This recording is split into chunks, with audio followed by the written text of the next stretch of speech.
At some point in our lives, we all wanted to be a superhero.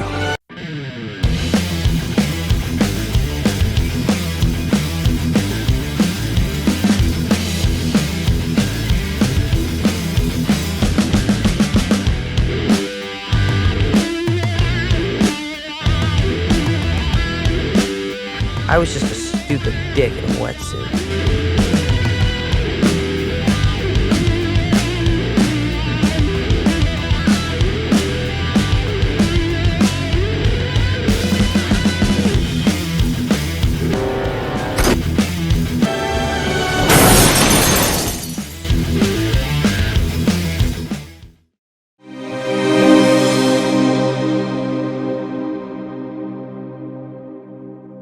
Film dibuka dengan narasi dari pemeran utama di film yang mengatakan apa hanya dia yang berpikiran untuk jadi superhero. Lalu diperlihatkan seseorang dengan kostum melompat dari atas gedung. Dan tapi itu bukan si pemeran utama melainkan seorang pria Armenia yang otaknya agak kurang. Kemudian kita diajak balik ke 6 bulan sebelumnya. Pemeran utama bernama Dave Lizowski adalah seorang anak SMA biasa yang gak punya kelebihan apa-apa. Satu-satunya kemampuan terbaik dia adalah menjadi tidak terlihat di depan cewek alias tidak menarik. Di usianya sekarang, rutinitas harian ialah colai. Bahkan guru bahasa Inggrisnya menjadi bahan fantasinya setiap hari. Karena tidak ada gadis di sekolah yang meliriknya. Bagaimana mau tertarik kalau candaan dia dan teman-temannya ialah hal seputar 17++. Diceritakan juga kalau mamanya meninggal secara mendadak. Di suatu waktu, dia lagi nongki sama sohibnya. Mendadak berpikiran untuk menjadi superhero. Menurut sohibnya itu hal konyol dan tidak nyata. Dave masih beranggapan kalau itu sesuatu yang lebih keren daripada kepengen jadi Paris Hilton. Lalu muncul sebuah mobil mewah dan turun seorang bocah bernama Chris D'Amico. Seorang anak yang selalu sendiri tapi kaya raya. Marty dan Todd kepikiran buat mengajaknya berkawan supaya bebas dari ejekan kelak di sekolah. Mereka suruh Dave coba bicara sama dia. Baru juga mendekat, Dave udah diusir sama bodyguardnya. Mereka lalu cabut sambil menanggung malu. Todd pisah dari Marty dan Dave yang pulang bareng. Di tengah jalan, mereka dihadang 2 begundal untuk dipalak. Dave dan Marty pasrah dan serahin semua uang bahkan buku komik. Padahal ada seseorang yang lihat dari jendela namun tidak melakukan apa-apa. Kejadian itu memicu Dave untuk serius menjadi seorang superhero. Dia bahkan langsung pesan kostum di Lazada dengan pay letter. Pindah ke sebuah pabrik kayu. Ayah Chris, si Frank, sedang interogasi bawahannya si Trey mengenai obat-obatan yang hilang. Si Trey klaim itu perbuatan seseorang dengan kostum mirip Batman. Tentu Frank gak percaya karena dari rumor dia menjual ke orang-orang Rusia. Karena ada janji nonton dengan Chris, dia serahkan sisanya kepada anggotanya. Kembali ke Dave yang paketnya sudah sampai. Dia coba dan menamai dirinya Quicksilver. Maaf, maksudnya Kick-Ass. Di sisi lain, terlihat seorang gadis manis bernama Mindy sedang berhadapan dengan Damon, papanya yang lagi megang pistol. Mereka sedang latihan mental dengan cara Baby doll. How was that? Not so bad. All right, up you get. Come on, 2 more rounds. Yeah, and ice cream after. Oh, baby doll. bapak yang rock and roll sekali ya. Sambil nongki, Damon tanya mau kado apa buat Ulta. Dia syok waktu Mindy minta anak asuh dan boneka Barbie. Dia baru merasa tenang waktu Mindy bilang cuma bercanda dan dia minta pisau lipat buat kado. Yap, pisau lipat. Balik ke Dave yang mengenakan kostum superhero-nya buat ke sekolah. Dia begitu terobsesi hingga guru yang jadi bahan fantasinya pun kini dia cuekin. Selesai sekolah, dia pergi berlatih kemampuan sebagai superhero. Dengan keyakinan tingkat tinggi, dia berniat melompati gedung ke gedung lain layaknya superhero. Dan tentu saja,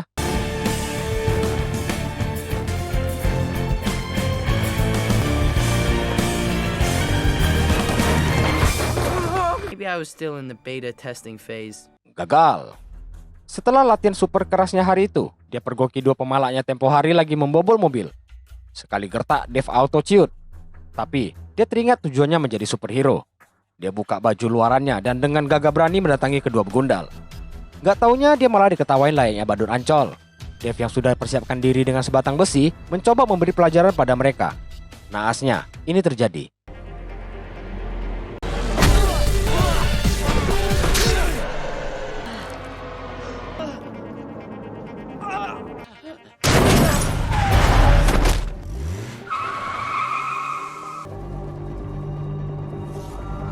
Long enough to beg the medic not to tell anybody about the costume. Adegan pindah ke anggota Frank di suatu gedung. Anggotanya bernama Joe masuk ke rumahnya Frank buat menyampaikan berita buruk. Dengar itu, Frank pamit pada istrinya untuk berbicara empat mata sama Joe. Si Chris yang sudah kepengen sok keren padahal belum 18 tahun ingin ikut dengerin pembicaraan mereka, yang tentu saja berakhir diusir papanya. Di kantor, Joe cerita orang Rusia kembali membeli obat mereka setengah harga dari si Trey yang sudah dieksekusi tempo hari di pabrik kayu. Gak mungkin orang mati melakukan itu. Joe mulai percaya kalau ada orang yang sedang mengacau bisnis mereka. Frank suruh dia untuk menemui orang Rusia itu buat cari tahu. Di sisi lain, Mindy yang berulang tahun di hari itu mendapat kado yang diharapkan, yakni sepasang pisau lipat yang ramah buat anak-anak. Mindy mencobai pisau itu layaknya bermain lato-lato. Amazing. Sedangkan pria yang mungkin lebih tua dari Mindy sedang berhayal menjadi ketua gangster. Telepon yang bunyi menyudahi aktingnya. Telepon itu dari Joe yang mencari Frank buat kabari kalau ada alat interogasi baru yang mirip microwave buat haluskan kayu. Frank gak peduli dengan cara apa karena dia cuma mau informasi. Seorang pria yang membeli obat dari orang yang atas namakan Trey Fernandez dimasukkan ke dalam microwave buat interogasi. Setelah dinyalakan, dia mulai ditanyai. Namun sepertinya suara Joe gak kedengaran. Yang ada, si pria malah meleduk layaknya balon. Lalu, akhirnya ke Dave lagi. Badannya kini dipenuhi pen karena banyak tulang yang patah. Papanya tanya dia, waktu ditemuin polisi, dia dalam keadaan bugil. Papanya pikir dia diperkaos para perampok. Dave bantah dengan berbagai alasan yang sangat intelek sekali. Balik ke sekolah, Dave kini nggak bisa merasakan sakit. Di lorong sekolah, keajaiban terjadi.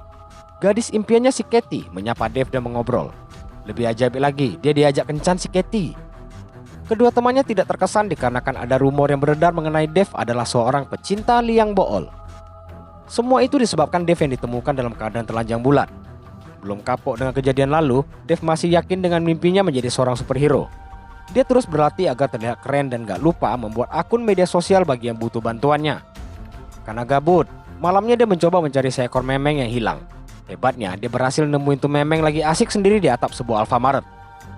Di saat bersamaan, ada aksi kejar-kejaran sedang terjadi. Dave yang jatuh dari atap, secara gak sengaja disandung oleh pria yang dikejar itu. Muncul pengejarnya dan langsung main hantam aja. Dave gak tinggal diam. Dia berusaha membantu dengan keahlian kungfunya dan terlihat oleh orang yang lewat dan jadikan dia tontonan menarik sambil direkam. Dengan kegigihannya menolong, dia berhasil menyelamatkan si korban. Hal itu membuat Kick-Ass jadi viral. Bahkan dia dikagumi oleh kedua sohibnya tanpa tahu Kick-Ass adalah Dave. Alter ego Dave ini menjadi fenomena di mana-mana. Toko komik kini menjadi tempat yang ramai oleh orang-orang yang ikut terobsesi atas aksi Kick-Ass. Bahkan dia menjadi ikon kebanggaan Amerika karena diberitakan di mana-mana. Beritanya sampai ke telinga Damon dan Mindy serta keluarga Frank. Kemudian, di sela-sela ngecek surel dari fans Kick-Ass, Dave lihat lajakan ngopi si Katie. Esoknya, mereka berkencan di kafe toko komik.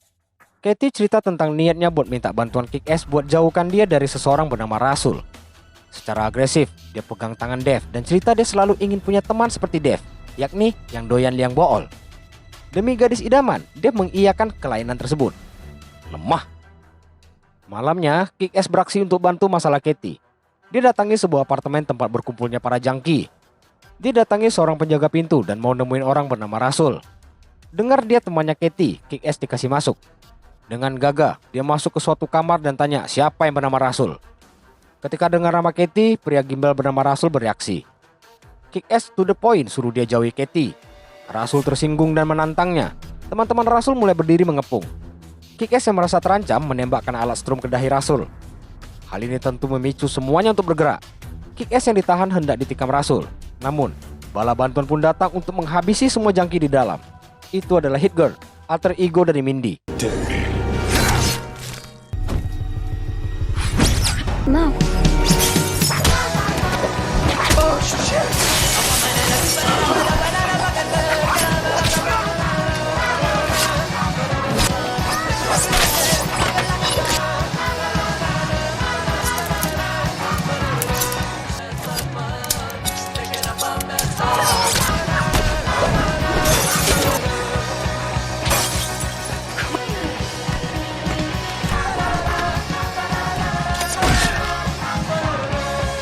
Penjaga pintu yang masuk diam-diam nyaris menusuknya, tapi beruntung Big Daddy, alter ego Damon, berhasil menjatuhkannya dengan sniper. Beres dengan begundal, semua uang diambil dan Kick-Ass diajak pergi lewat jalan belakang menuju atap. Hit Girl dengan mudahnya melompati gedung, sedangkan Kick-Ass yang masih superhero magang ini nggak bisa. Jadi mereka tinggalkan dia di sana. Balik ke rumah, Dave mulai menyadari kalau dia nggak ada apa-apanya dibanding Hit Girl dan Big Daddy. Dave yang ketiduran, kaget ketika ranjangnya disepak seseorang. Begitu sadar itu ternyata Hit-Girl dan Big Daddy. Mereka datang buat ngasih tahu Kick-Ass yang ninggalin jejak di TKP dari alat strumnya. Big Daddy juga setel ulang IP internetnya biar dia nggak gampang ditemuin. Kick-Ass bilang dia mau pensiun, tapi karena masih dibutuhkan, dia disuruh terusin. Kalau butuh mereka, dia disuruh ganti status medsosnya ke liburan. Setelah berpesan, mereka pun cabut. Lalu, ternyata orang-orang yang dihabisi tadi adalah anak buah Frank. Joe tunjukkan foto punggung Big Daddy yang mereka sangka pengacau bisnis mereka selama ini adalah Kick-Ass. Semua barang haram mereka dihabisi di jalanan. Ini memicu Frank yang perintahkan Joe buat habisi Kick-Ass. Esoknya, Frank hubungi seorang polisi korup bernama Victor Gigante untuk minta dia singkirkan Kick-Ass. Victor beralasan itu di luar wewenangnya, tapi Frank merasa sudah banyak beramal ke Victor, gak mau tahu alasannya dan suruh dia lakuin yang diminta.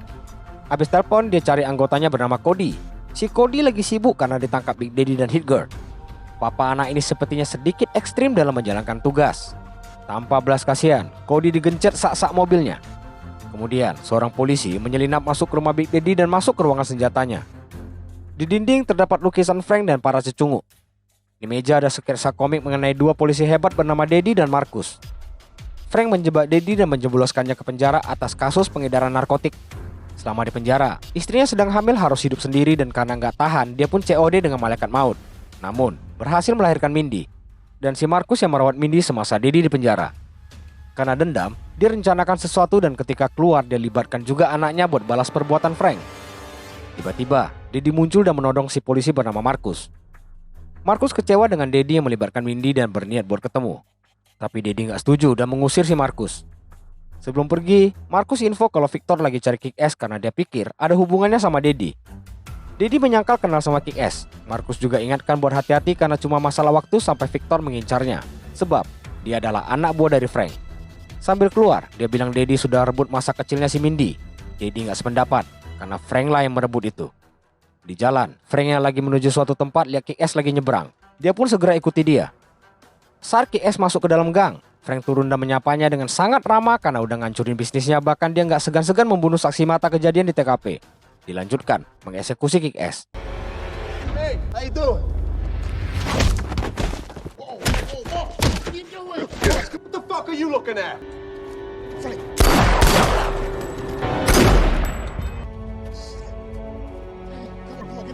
I just can't believe he's dead, that's all. Katie pun menangis sedih atas kematian si Rasul. Dia masih bersama Dev. Jadi siapa yang ditembak Frank tadi? Itu adalah orang yang lagi cosplay jadi Kick-Ass. Yang jadi pertanyaan adalah, kok mereka tahu itu bukan yang asli? Emang kenal? Sudahlah, namanya juga film. Frank mulai frustasi dengan Kick-Ass yang masih berkeliaran. Karena itu, dia kembali mau memakai tepung putih yang tepat dengan masuknya Chris. Chris bilang dia bisa bantu dapatin Kick-Ass. Dia serahkan selembar kertas yang berisi daftar barang yang dia butuhin serta satu anak buah Frank buat dipenjara sebagai bagian dari rencananya. Idenya diterima Frank yang langsung jeblosin anak buahnya bernama Tony ke hotel Prodeo setelah dikabarkan ditangkap oleh superhero lain.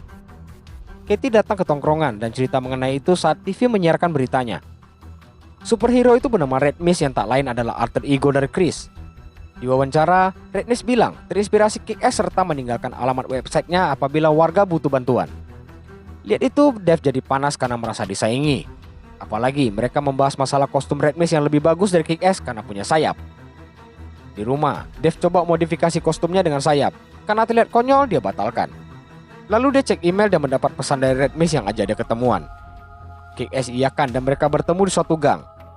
Tujuan pertemuan itu ialah Red Mist yang mau partneran sama Kick-Ass. Kick-Ass yang sok keren tentu mau. Gak pakai lama, mereka langsung pergi untuk membasmi kejahatan dengan mengendarai Mist mobil kepunyaan Red Mist. Ini baru namanya superhero yang bermodal. Sambil nyetir, Red Mist pamer fitur mobilnya dibarengi sedikit udut ngefly. Dia bilang ke Kick-Ass ada gadis yang butuh bantuannya. Dia kirim pesan ke seseorang bernama Mikey lewat HP lalu pergi ke suatu tempat.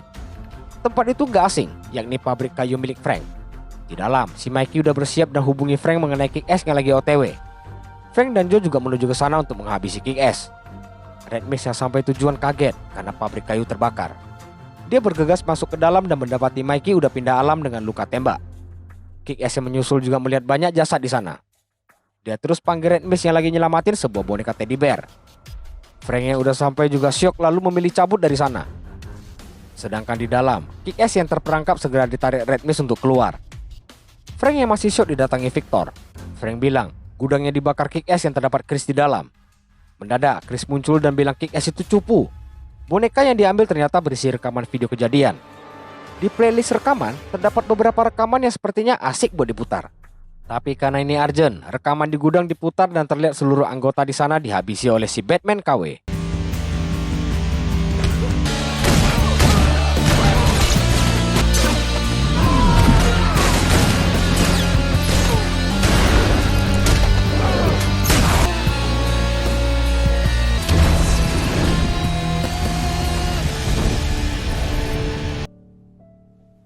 Who the hell is this guy? Setelah nonton, Frank mau cari si pelaku yang Red Mist curigai kalau Kick-Ass kenal, di mana scene ganti ke Big Daddy yang lagi ditelepon Marcus. Dia diinfo udah jadi target karena aksinya direkam. Marcus suruh dia untuk pergi bersembunyi, tapi Big Daddy punya rencana lain, yaitu kini saatnya menghabisi Frank de Amico. Mereka menyusun rencana dan membeli sesuatu dari Lazadi yang aku pura-pura nggak tahu apa yang mereka beli. Di sisi lain, Dave mulai menyesali keputusannya menjadi superhero. Dia terlibat banyak kekacauan karena mimpinya itu. Sebelum dia pensiun dini, ada satu hal terakhir yang mau dia lakuin. Apalagi kalau bukan membuka jati diri Kick-Ass ke Katie. Bukan dapat pelukan, dia malah dapat gebukan. Sebelum dihantam stick baseball, dia buka topengnya. Katie kaget lihat wajah di balik topeng adalah Dave. Dave jelasin kalau dia adalah Kick-Ass dan juga bukan seorang yang hobi pedang-pedangan. Dia terpaksa pura-pura mengakui kelainan itu demi bisa dekat sama Katie. Semua penjelasan Dave cuma ditanggapi diam oleh Katie. Merasa semua sudah berakhir, Dave yang mau keluar dari pintu disuruh lewat jendela karena ada alarm anti maling di bawah. Ketika hendak keluar, Katie kasih dia pilihan lain, yaitu menginap. Tentu dengan bonus berupa pergulatan yang diinginkan Dave selama ini. Dah, bahaya ini. Skip. Ketika teman satu tongkrongan mulai pacaran dan dikit-dikit disitulah segalanya jadi nggak asik. Singkat cerita, Dave di rumah ngecek emailnya yang penuh dengan pesan dari Red Mist. Waktu mau keluar ketemuan, dia ditelepon Katie. Dia janji ke Katie ini adalah terakhir kalinya beraksi sebagai Kick-Ass. Setelah pembahasan soal romantis itu, Dave pergi dengan bersepeda untuk ketemu Red Mist. Sesampainya di sana, di dalam mobil, Red Mist membuat skenario sedang diburu penjahat karena dianggap dalang terbakarnya pabrik kayu. Dia minta Kick-Ass untuk hubungi superhero lain buat bala bantuan demi keselamatan nyawa mereka. Tentu saja Kick-Ass lakuin karena dia juga diincar. Big Daddy segera merespon panggilan sinyal dari Kick-Ass dan ajak ketemu di rumah persembunyian B. Lalu, mereka segera melaju menuju titik jumpa sedangkan Big Daddy dan Mindy juga tengah bersiap. Sampai di sana, begitu pintu dibuka, Big Daddy kaget karena ada Red Mist. Setelah dipersilakan masuk, Red Mist langsung menembak Mindy dan pasukan Frank yang menerobos masuk untuk menangkap Big Daddy serta Kick-Ass.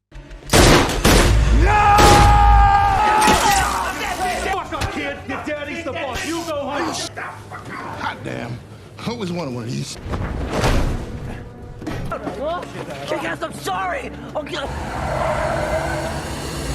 Sampai di rumah, Chris ngomel ke Frank mengenai Kick-Ass yang ditangkap. Frank jelaskan itu semua dari sudut pandangnya. Dia mau publikasikan ke orang-orang untuk tidak mencoba jadi superhero.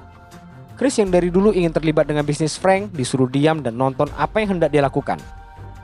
Berita di TV memberitakan mengenai Kick-Ass yang akan membuka topengnya ke publik dan bakal menjadi penampilan terakhirnya sebagai Kick-Ass.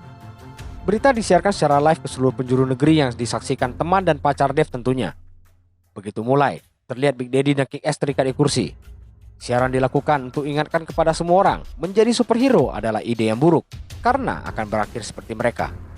Disiksa dan dihajar berkali-kali, karena sok jadi pahlawan. Akibat terlalu sadis, siaran dihentikan. Namun karena disiarkan juga melalui internet, semua berbondong-bondong online buat lihat superhero digebukin dan hendak dibakar. Saat semua persiapan mengeksekusi mereka dengan api beres, Hit Girl muncul dan melakukan pembantaian. Namun, sesuatu terjadi pada Big Daddy. Saksikanlah cutscene cukup panjang dan epic ini. Fire is our friend. Time to die.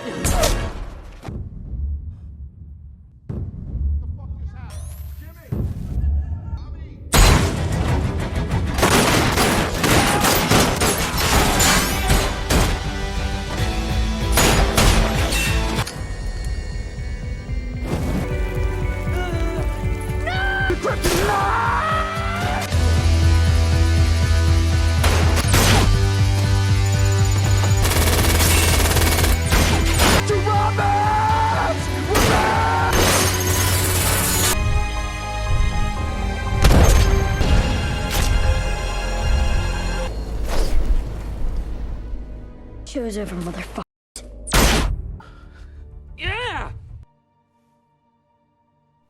Big Daddy mengalami luka bakar serius. Momen terakhir itu dimanfaatkan Mindy untuk menyampaikan kalau dia adalah papa terbaik. Setelah mendengar ucapan itu, Big Daddy tertidur untuk selamanya. Kemudian dengan mengendarai Miss mobil, Hit-Girl membawa Kick-Ass ke rumahnya. Kick-Ass membersihkan lukanya di toilet, sedangkan Hit-Girl memasukkan banyak senjata dan peledak ke dalam sebuah koper. Setelah selesai, dia berniat untuk membalas kematian kedua orang tuanya kepada Frank. Melihat ketatnya penjagaan di markas Frank, Kick-Ass pun diajak pergi buat membalas budi Big Daddy.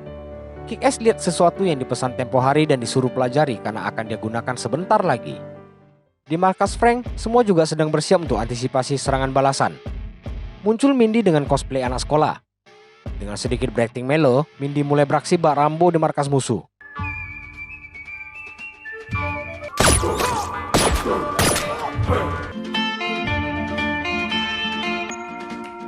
Beres di bawah, dia lanjut ke lantai berikutnya serta Kick-Ass yang diminta bersiap. Di lantai berikutnya, Mindy beraksi sebagai hit girl. Satu persatu penjaga dilumpuhkan. Suara pertempuran di kantor terdengar Frank dan lainnya. Mereka pun siaga satu. Pasukan di luar mulai menggeledah ruangan mencari si penyerang. Para bapak-bapak bersenjata itu dibantai tanpa ampun oleh seorang bocil bertopeng.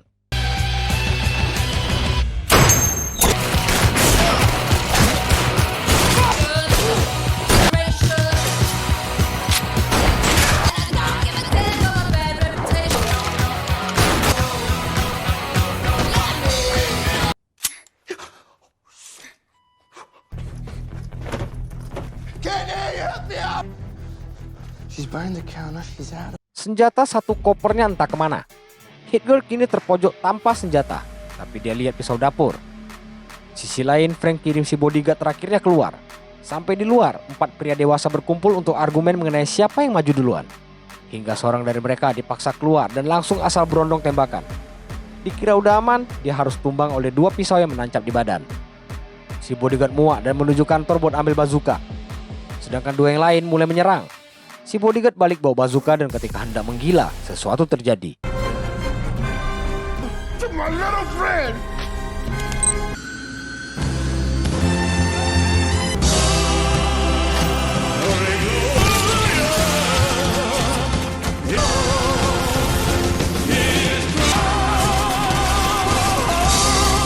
Holy shit.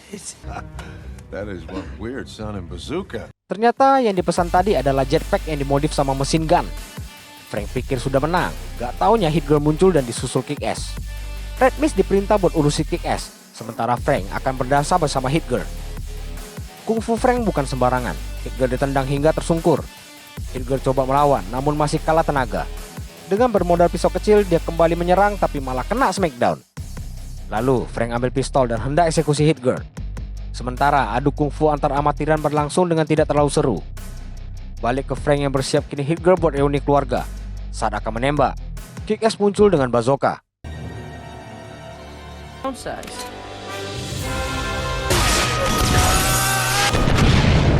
Selesai menunaikan dendam, Kick-Ass bopong Hit-Girl buat diajak pulang. Dan Chris yang tersadar mengambil sebilah katana namun terlambat karena mereka sudah pergi dengan jetpack. Mereka berhenti di suatu atap gedung. Di sana mereka berdua akhirnya berkenalan dengan nama asli masing-masing. Karena Big Daddy sudah tiada, kini Mindy diadopsi Marcus dan menjalani hidup sebagaimana harusnya anak seusianya. Walaupun agak lain sedikit dengan anak gadis umumnya. Sedangkan Dave dan Marty asik menjalani kehidupan cintanya dan menyisakan Todd yang jadi obat nyamuk. Di akhir adegan, diketahui Chris kini menggantikan Frank sebagai kepala mafia. Tamat. Selesai sudah. Film ini ada yang kedua, nanti bakal di-review juga. Yang pertama ini menurutku dari segi cerita sangat fresh di tahun itu. Pada saat film-film superhero dengan kemampuan hebat menyerang pasaran, mereka muncul dengan mengangkat gaya superhero sendiri tapi cukup relate dengan kehidupan remaja pada umumnya. Makasih buat yang udah ikutin sampai akhir. Jangan lupa subscribe dan like kalau terhibur. Sampai jumpa di video-video lainnya. Thank you for watching and happy kick-ass. Dadah. Dikasih makan apa anak gadis itu ya sama papanya? Jadi sakti gitu.